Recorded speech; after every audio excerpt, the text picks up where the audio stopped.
بسم اللہ الرحمن الرحیم۔ علیکم ورحمۃ اللہ وبرکاتہ۔ عزیز طلباء، امید ہے کہ آپ خیریت سے ہوں گے۔ آج ہم قافیہ کا سبق نمبر 125 پڑھ رہے ہیں،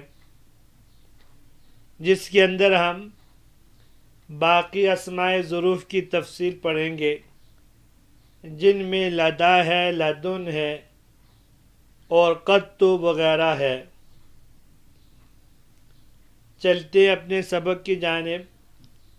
بسم اللہ الرحمن الرحیم۔ ومنها لدا ولدن وقد جاء لدنی ولدن ولدنی ولد ولد ولد۔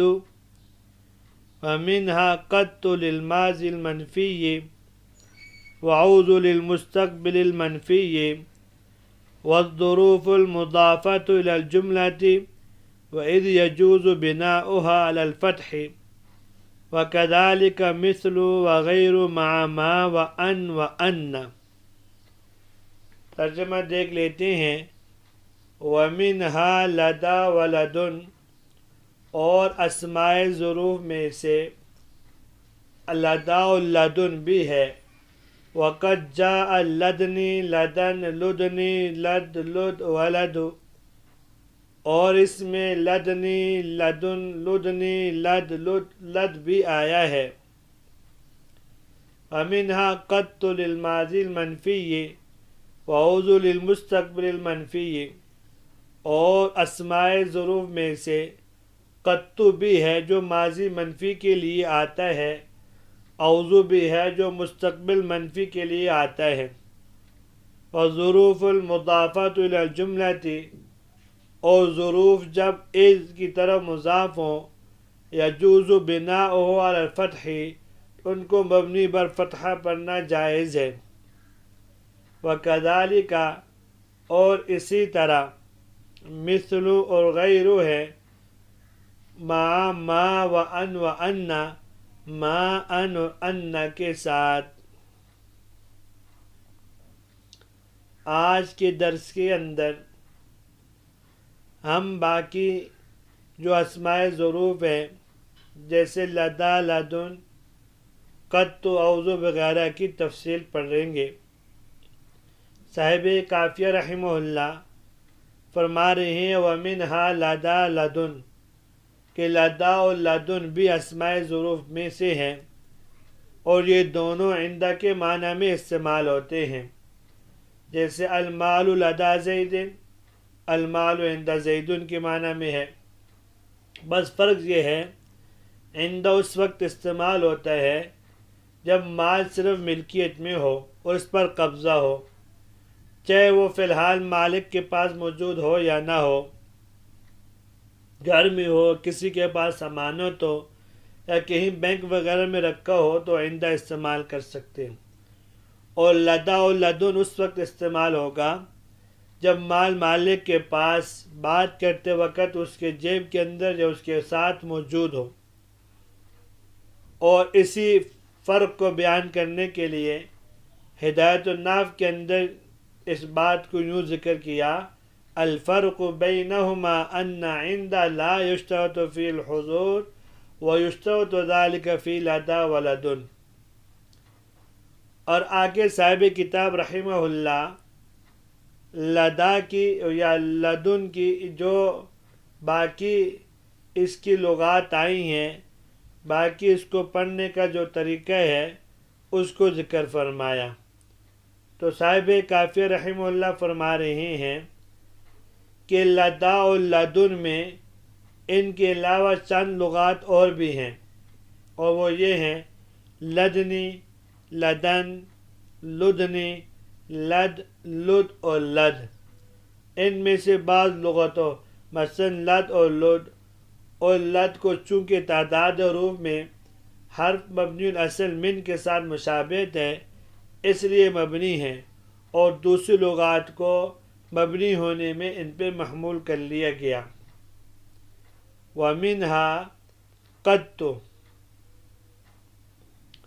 قط للماضی المنفی، فرماتے ہیں کہ ظروف مبنیہ میں سے ایک قط بھی ہے جو ماضی منفی میں استغراق نفی کے لیے آتے ہیں، جیسے ما رأیت قط، کہ میں نے اس کو کبھی بھی نہیں دیکھا، بلکہ اگر یہ مضارع منفی پر داخل ہو تب بھی وہ ماضی منفی کے معنی میں ہوگا، جیسے حدیث پاک میں ارشاد ہے لم یتمعر وجہ قط، اس میں بنی اسرائیل کے ایک ولی کا ذکر ہے کہ اللہ تعالیٰ کی کھلی نافرمانیاں دیکھ کر کبھی بھی اس کا چہرہ متغیر نہ ہوا۔ تو قط میں اس کے اصل کے علاوہ بھی 4 لغات کلام عرب میں مستعمل ہیں، قط، قط، قط اور قط وغیرہ۔ وَأَعُوذُ لِلْمُسْتَقْبِلِ الْمَنْفِيِّ، اعوذ بھی ظروف مبنیہ میں سے ہے اور یہ مستقبل میں نفی کے استغراق کے لیے استعمال ہوتا ہے، جیسے لا اضربک اعوذ، یعنی میں تمہیں کبھی نہیں ماروں گا۔ اس میں اصل کے علاوہ باقی 3 لغات کلام عرب میں مستعمل ہیں، جیسے اعوذ، اعوذہ، اعوذ، قط اور اعوذ کے مبنی ہونے کی وجہ یہ ہے قط کے آخر میں 2 لغات 2 حرفی ہیں جو وزن حروف کے ساتھ مشابہت کی وجہ سے مبنی ہیں، اور باقی لغات انہی پہ محمول کیے گئے ہیں۔ اور بعض کے یہاں قط اس لیے مبنی ہے کہ اس کو اعوذ پر حمل کیا گیا، اور خود اعوذ اس لیے مبنی ہے کہ یہ بھی قبل اور بعد کی طرح محذوف منوی ہوتا ہے، اور قبل و بعد ایسی صورت مبنی ہوتے ہیں، اس لیے اعوذ بھی اس کے ساتھ مشابہت کی وجہ سے مبنی ہو گیا۔ او الظروف المضافۃ الی الجملۃ وَإِذْ، صاحب کافیہ رحمہ اللہ جب اسماء ظروف مبنیہ کی تفصیل سے فارغ ہوئے تو اب یہاں ان کا ایک قاعدہ بیان فرما رہے ہیں۔ تو اب یا ان اسماء ظروف کو بیان فرماتے ہیں جو معرب ہیں لیکن بعض صورتوں میں مبنی بھی استعمال ہوتے ہیں، ان کے لیے ایک جامع قاعدہ بیان فرمایا ہے۔ قاعدہ یہ کہ وہ اسماء ظروف جو مبنی نہیں ہیں، جب ان کی اضافت جملے کی طرف ہو جائے یا کلمہ از کی طرف ان کی اضافت ہو جائے، اور از جو جملے کی طرف مضاف ہو، یا اس کو یوں بھی کہہ سکتے ہیں وہ ظروف جملے کی طرف براہ راست مضاف ہوں یا بے واسطہ اس کے مضاف ہوں، تو ایسے اسماء کو معرب و مبنی دونوں طرح پڑھنا جائز ہے۔ معرب تو اس لیے کہ اسماء میں اصل معرب ہونا ہے، اور یہ بھی اسماء اس لیے معرب ہوں گے، اور مبنی پڑھنا اس لیے جائز ہے کہ یہ مضاف ہیں جملے کی طرف، اور جملہ من حیث جملہ مبنی ہوا کرتا ہے، اس لیے اس کی طرف مضاف ہونے والے اسماء بھی مبنی ہوں گے، جیسے ھذا یوم ینفع الصادقین صدقہم، اس میں یوم کو مبنی پر فتحہ پڑھنا بھی جائز ہے اور معرب بنا کر مرفوع پڑھنا بھی جائز ہے۔ اسی طرح یوم اذن اور حین اذن میں یوم اور حین کی اضافت اس کی طرف ہوتی ہے، اور اسی اس کی اضافت کانا کذا کی طرف ہوتی ہے، اسی ان میں بھی وہی 2 طریقے جائز ہیں۔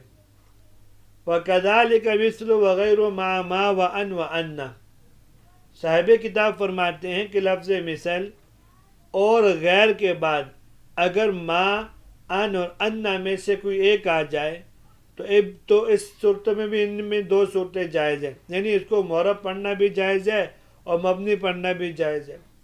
معرب تو اس لیے کہ یہ دونوں بھی اسماء ہیں اور اسماء میں اصل اعراب ہوتا ہے، اور مبنی پڑھنے سے جائز ہے کہ ایسی اضافت کی صورت میں ان کی مشابہت ہوگی ان ظروف کے ساتھ جو جملے کی طرف مضاف ہوتے ہیں، اور ان کا مبنی پڑھنا جائز ہے تو ان کا بھی مبنی پڑھنا جائز ہوگا، جیسے طالعت مثل ما طالع زید، اور قیامی مثل ان تقوم او غیر ان تقوم، قیامی مثل انک قائم او غیر انک قائم۔ اور ظروف مبنیہ میں سے ایک امسی بھی ہے۔ ام سے اگر کوئی متعین دن یعنی گزشتہ کل مراد ہو اور یہ معرب باللام یا مضاف نہ ہو تو اس صورت میں ام سے اہل حجاز کے نزدیک مبنی بر کسرہ ہوتا ہے، جیسے ضرب زید ام سے، زید نے گزشتہ کل مارا، اور اس کے مبنی ہونے کی وجہ یہ ہے اس صورت میں یہ لام حرف جو تعریف کا ہے اس کے معنوں کو متضمن ہوتا ہے. جس طرح لام حرف تعریف اپنے مدخول کی تعین پہ دلالت کرتا ہے، اسی طرح ام سے بھی مذکورہ صورت میں متعین زمانے پہ دلالت کرتا ہے. جو مبنی الاصل کے معنوں کو متضمن ہو وہ مبنی ہوتا ہے، لہذا ام سے بھی مذکورہ صورت میں مبنی ہوگا. اور اگر ام سے معرب باللام یا مضاف ہو یا اس سے گزشتہ ایام میں سے کوئی غیر متعین دن مراد ہو تو اس صورت میں ام سے بالاتفاق معرب ہوتا ہے، مبنی نہیں ہوتا.